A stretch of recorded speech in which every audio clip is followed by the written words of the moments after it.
All right. I got a thumbs up. That means we should be good. Are we on there? Scott Oshman, Tim Boyle, Steve Hannan, defensive coordinator for Glacier Peak Grizzlies. So how do you feel opening up? It's spring, just new, but what are you feeling? Good.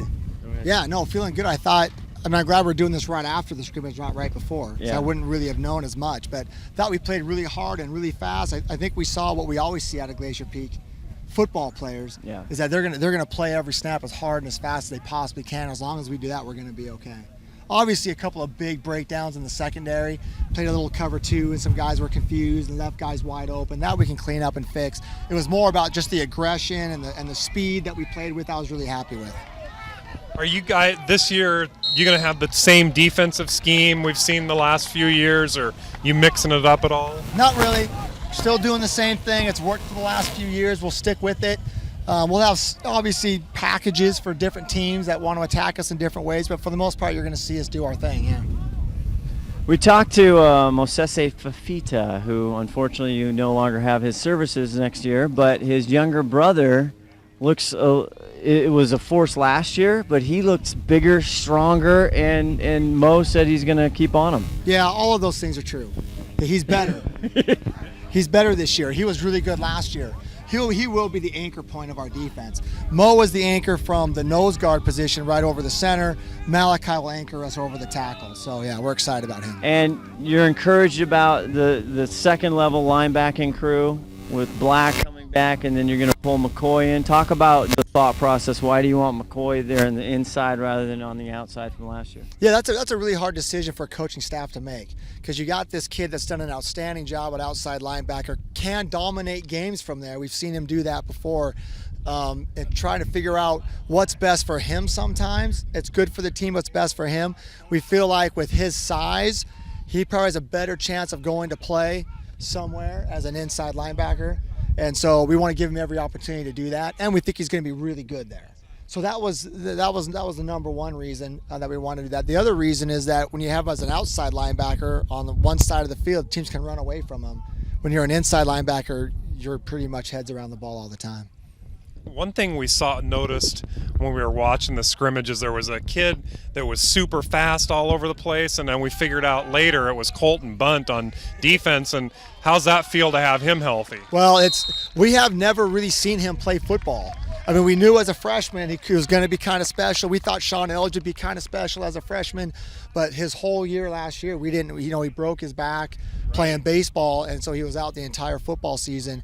So to see him out here healthy, running around like that, taking shots and giving shots and walking away, that's a really good sign for Colton and Glacier Peak. And so we saw a little moment. You're going to put him in safety? What are you thinking right now? Is he pretty much going to be Yeah, we think he's going to be a slot receiver on offense, and he's going to be a safety on defense. That's kind of where we got him. That's a dangerous safety. I think you guys should just tell him he can't play baseball anymore. Yeah, we've had that conversation. His dad just told me he had a doubleheader until midnight last night. Yeah, well, his dad called and put the nix on that, but yeah, we're still working him. Nicely done. Baseball is a dangerous game, man. We can't. He got hurt playing baseball, right? That's correct. Football, you don't get hurt playing football. Baseball's dangerous. Yeah, absolutely. Little ball's hard. Another big Jackson touchdown behind. From the league standpoint, we were looking about your schedule this year. Again, it's flipped from last year. It's a pretty favorable schedule. You get Bellevue at home for homecoming. You had Devin Rainbow on earlier. Meadowdale, you go there, but Edmonds Woodway, you get back at home. What's the league feel like going into this year for the Wesco South? Yeah, I think it's going to be really interesting because some of those teams you just said. Meadowdale's got a new football coach. They hired a coach, and then he didn't take the job, I guess, or something. He left. Don was only there for 2 years. There for 2 years, and then they hired a guy to replace him, and then he went back to wherever he came from, so they had to hire another guy. We have no idea who this guy is or what he's going to do. Right. So that'll be an interesting game for us. Mount Lake Terrace's head coach, Tony Umamaya, finally retired. Decides to hang it up, which was a surprise to us. He's done a great job there. And so they got a freshman guy I heard or something that's come up to take over the program, so we don't know what to expect from them. And those are two of the teams that, hey, we know it's going to be a fight when we play those teams, so it's going to be an interesting year. It is nice to have Bellevue at home, though. That'll be kind of nice. Well, the thing that we noticed that stood out is, obviously Bellevue's kind of their own, that's their own deal, but everybody on the schedule, it looks like a very there's nobody that you look at and go, oh, we can't win this game. Yeah, we think that way. We think there's nobody on the schedule that we can't beat or we can't compete with, but we also have to think there's nobody on this schedule that can't beat us if we don't go out and perform the way that we're supposed to. So that's the way we always approach it. We'll finish it up here. Steve Hannan, defensive coordinator, long time. This is your, how many years have you been here, sir? Well, since the beginning. So it's 8th season? 8th season, coming 8th season. Snohomish, Dick Armstrong, we just talked about the league. Obviously, it doesn't bear on your league with 4A. You know, you guys kind of got on them early last year for that.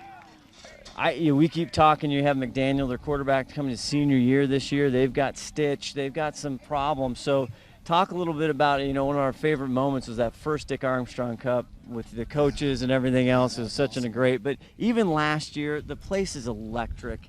It's packed. What do you call the Penny Hill, or what do you call the? Oh, Tightwad Hill. Tightwad Hill is always packed. Talk about Snohomish, because they're going to come after you this year. Yeah, I think, this is the 3rd year that Coach Smalley's been there. So the program should be in place. They do have some nice players. They got some of those linemen are back from next year, those big guys that can play. They got a really fast running back, like you said, a quarterback that can throw it. So they're definitely a concern. And they're our first game of the season. I try to talk to Rory about, let's just exchange film this year. Let's just give them our camp film. Let's get their camp film so I know what the heck to prepare for. That'd be nice to be able to prepare for a team before we play them. So hopefully that's going to happen. But has that not happened in the past? Well, I kind of got in trouble last year. Wait a minute. I'm not sure if I just say this on air or not, but the Snohomish coaches were mad at me last year because we came out of camp and I didn't know what they were running. I'd heard they changed their offense.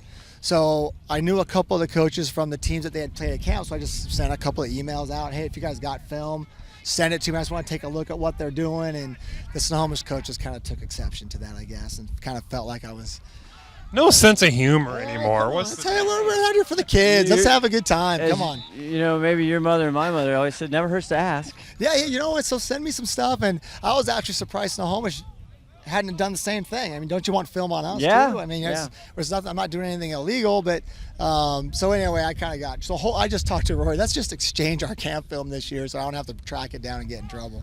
All right. Well, this is the spring version of Hannan's Huddle, and there'll be many more throughout the season. Always a pleasure, man. Thank you so much. Again. Good to see you again. Thank you, Steve. All right, guys.